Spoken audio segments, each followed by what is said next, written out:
जब first 5th year plan बना था उसी में कहीं ना कहीं खोट थी, इसीलिए मैं अपनी बातों को समाप्त करते हुए धन्यवाद। Honorable members, after Srimati Sagarika Ghose concludes her address, we will be taking all the special mentions. Srimati Sagarika Ghose, 15 minutes. So the mic. Thank you, Honorable Chairman, sir.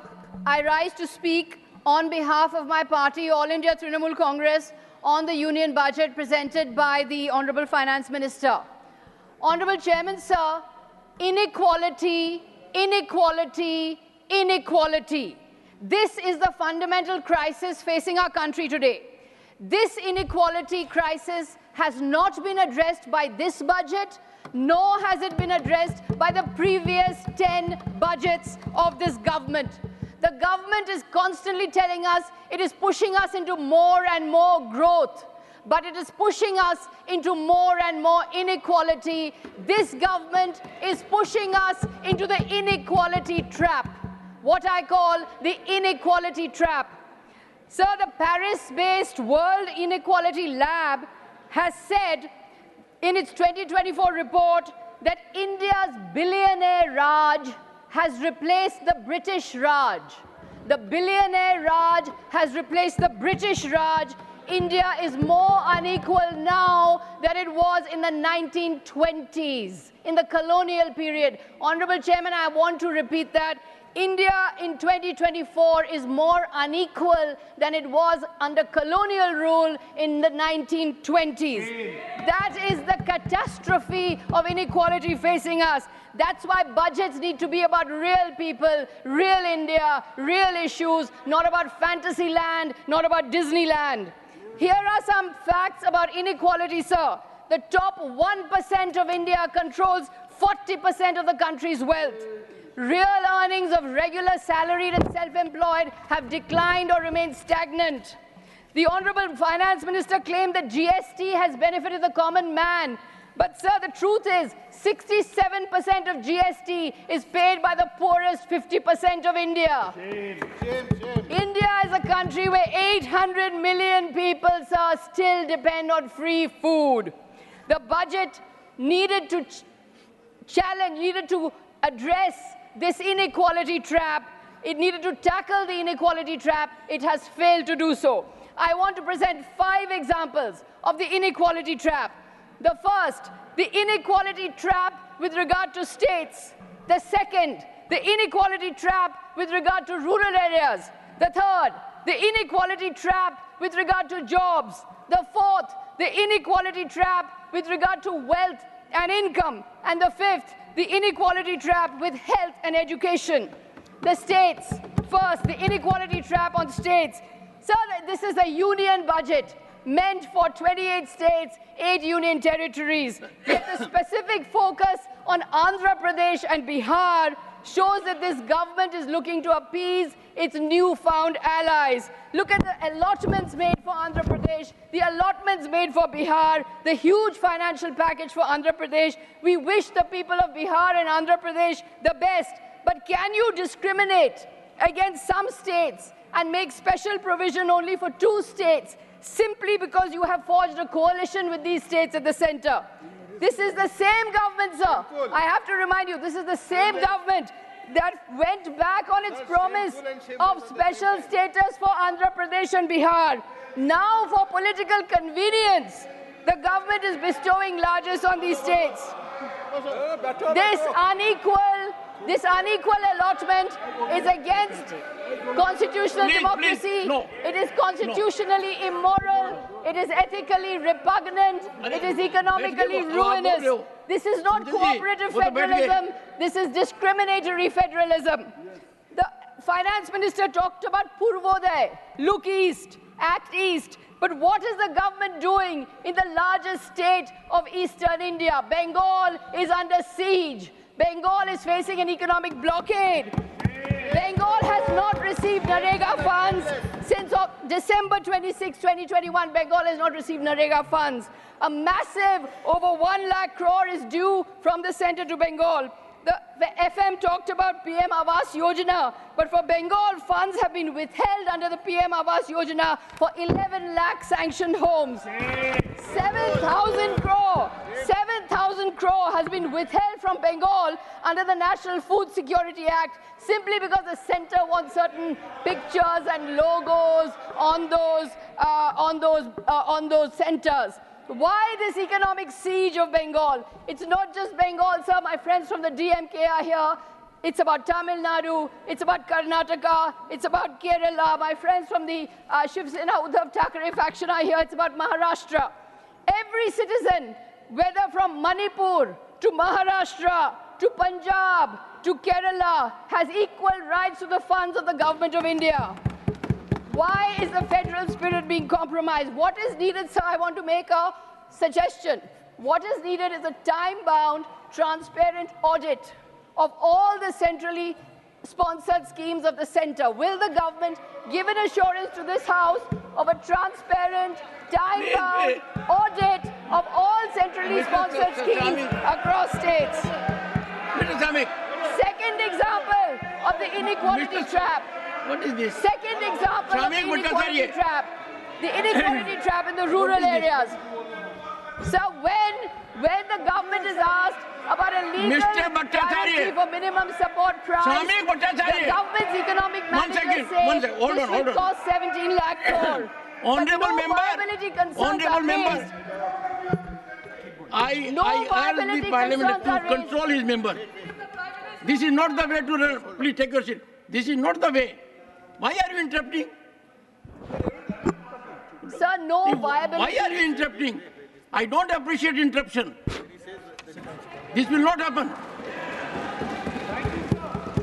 It will not happen from either side. Please go ahead. She is making her point. Sir, and it's a well-prepared speech. We may agree, we may not agree. Go ahead. So when the government is asked about the legal guarantee for the minimum support price, the government's economic manager says we can't do this, it will cost 17 lakh crore. But what about the fact that in 2019, the government gave corporate India a tax relief of 1 lakh crore losses per year? So the Home Minister is urging people to invest in the stock market, but the poor laborer in Bengal waiting for his Narega wages does not get his Narega wages. No practical step has been taken in this budget to make agriculture buoyant. Allocations to agriculture and allied sectors have been reduced to only 3.15% of the total budget. Subsidies on fuel, food and fertilizers have been slashed. No permanent structure has been created for debt relief for the farmers. When farmers agitated for minimum support price, the government refused to dialogue with them. Sir, do you know, Honorable Chairman, sir, that just this year alone, 1,200 farmers in Maharashtra have committed suicide. They have lost their lives. Why does the finance minister not recognize this reality? Today, in spite of the Jal Jeevan Mission hype, 22.5% of rural households only have access to piped water within their plot and yard throughout the year. The third example, sir, of the inequality trap, jobs and unemployment. It's taken 10 years for the government to wake up to the reality of unemployment. That Amrit Kal and Viksit Bharat cannot happen without Rozgar. In this speech, the Honorable Finance Minister mentioned employment 23 times. In 23-24, she had mentioned employment just 3 times. At last, she has mentioned the word employment. This is what a rebuff from the voter can do. Since the 2020 lockdown, millions have lost jobs, but the government is in a Sabchangasi mindset. The internship and skilling program is simply not good enough. It is way too inadequate. It does not address the scale of the problem. A centrally sponsored scheme for providing paid internship opportunities in 500 top companies or some rupees as benefits to first-time employees is pure advertising and tokenism. It is not going to solve this mammoth problem of unemployment. So 42% of graduates under the age of 25 can't find a job. The youth make up 80% of India's unemployed. This year, as the Honourable Member, Mr. P. Chidambaram also said, 47 lakh applied for 60,000 constable jobs. 27,000 applied for 600 jobs in Air India. There has been no massive push on education to make sure that money is pumped into education, without which lakhs of Indians will remain unemployed. So hatred, religious hatred is bad for the economy. Religious hatred cannot produce growth.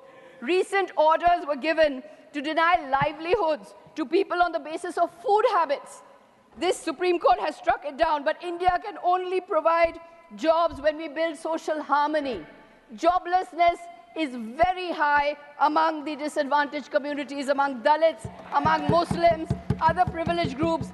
Joblessness is skyrocketing. There is nothing in this budget that provides an assurance that the government of India is standing by India's most disadvantaged citizens. There is nothing in this budget. This brings me to my fourth inequality trap, the inequality of wealth and income. The government talks of competition, but we only have oligarchy. We have a booming airline industry, but 2 operators of note. Over 1 billion mobile subscribers, but only 3 telecom companies. Sir, the rich have lavish celebrations.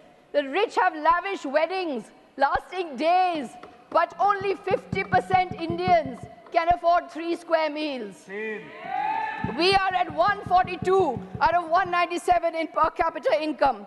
The biggest catastrophe of this government, sir, has been the systematic destruction of the MSME sector.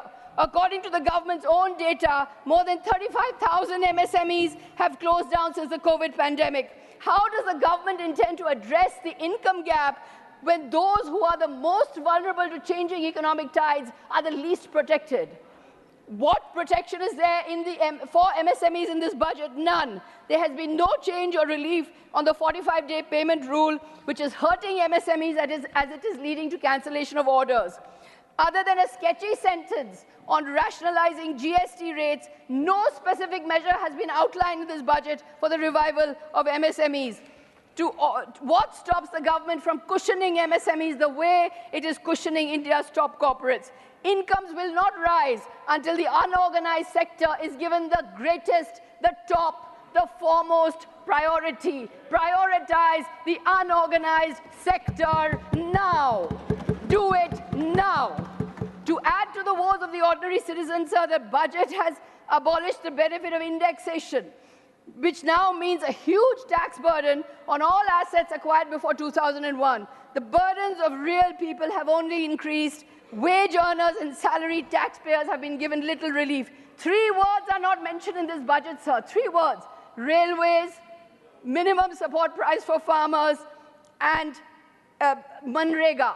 Why has the finance minister not mentioned these 3 words, fundamental to the real people of India: Manrega, railways, and the minimum support price? I propose, as a solution, I propose a dignity index. Let the government create a dignity index to measure how many are living a life of dignity and aim to create an economy where the maximum number can live a life of dignity. So the inequality trap is my 5th inequality trap of health and education. Stagnating or declining allocations to health and education, health at 1%, education hovering around 2%. In this budget, health and education allocations have only gone down. Sir, a shocking statistic for you.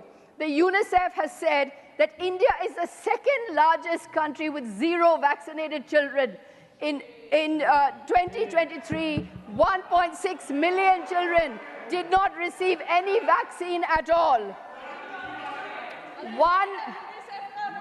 A UNICEF report says India is the 2nd largest country of 0 vaccinated children. On education, the state of education report says that 25% of 14 to 18-year-olds, sir, 25% of 14 to 18-year-olds cannot read class 2 texts. An 18-year-old cannot read a class 2 text. That is the reality of education. The budget shows no awareness of this demographic disaster that is threatening to take over our demographic dividend. Sir, Amartya Sen has said economic development cannot be sustained without an educated and healthy workforce. A budget is much more than just numbers. A budget should reflect the ideals of this august House. This august House reflects the ideals of the Constitution of dignity and equality of all. In Bengal, we are respecting dignity, but the government is not. The government needs to wake up from its bubble and smell the coffee, or rather the chai, but without sugar, because Indians cannot afford sugar. So we were wanting a budget for the people. We have got a budget for the privileged. This budget, the budget of 2024, remains trapped in the inequality trap. Thank you, sir.